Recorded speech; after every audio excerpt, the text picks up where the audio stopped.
پیارے ناظرین اور خواتین حضرات، السلام علیکم ورحمۃ اللہ وبرکاتہ۔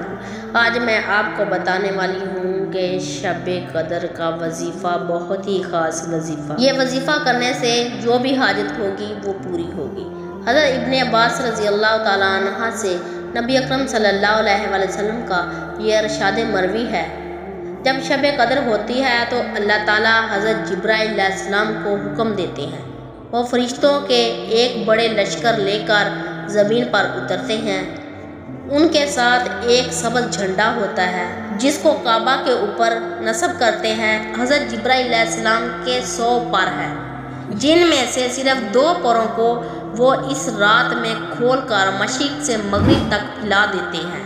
پھر حضرت جبرائیل علیہ السلام فرشتوں کو اس رات میں پھیل جانے کا حکم دیتے ہیں، اور وہ فرشتے اس رات میں ہر کھڑے بیٹھے، نماز پڑھنے والے، ذکر کرنے والے کو سلام کرتے ہیں، مصافحہ کرتے ہیں اور ان کی دعا پر آمین کہتے ہیں، اور یہی حال صبح صادق تک رہتا ہے۔ ایک اور روایت میں ہے کہ حضرت علی رضی اللہ تعالیٰ عنہ کا یہ ارشاد منقول ہے، بے شک 7ویں آسمان پر ایک حاضر القدس ہے، وہاں ایسے فرشتے ہیں جنہیں روحانیوں کہا جاتا ہے۔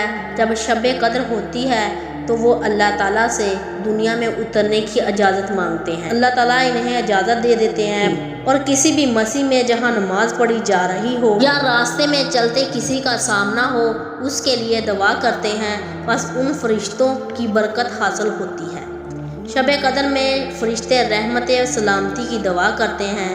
حضرت انس بن مالک رضی اللہ تعالیٰ عنہ نبی اکرم صلی اللہ علیہ وسلم کا یہ ارشاد نقل فرماتے ہیں، جب شب قدر ہوتی ہے تو حضرت جبرائیل علیہ السلام ملائکہ کی ایک جماعت کے ساتھ اترتے ہیں اور اس شخص کے لیے جو کھڑے بیٹھے اور اللہ کا ذکر کر رہے ہیں، رحمت کی دعا کر رہے ہیں۔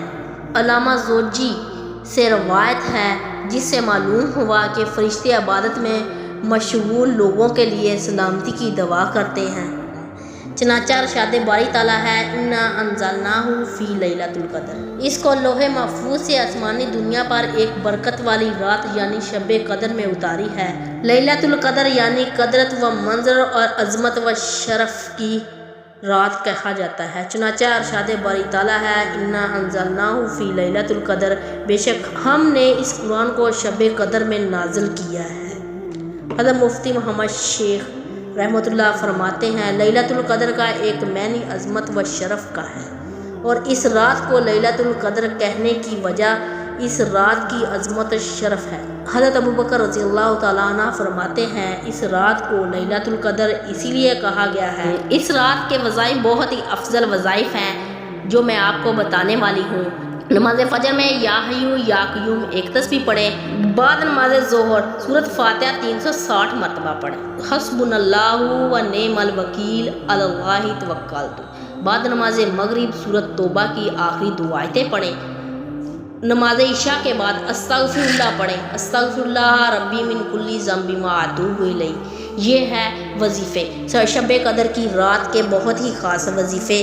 ہر دعا پوری ہوگی، ہر حاجت پوری ہوگی۔ اگر ویڈیو اچھی لگی ہے تو لائک اور شیئر کریں اور ہمارے چینل کو سبسکرائب کریں۔ جزاک اللہ خیر۔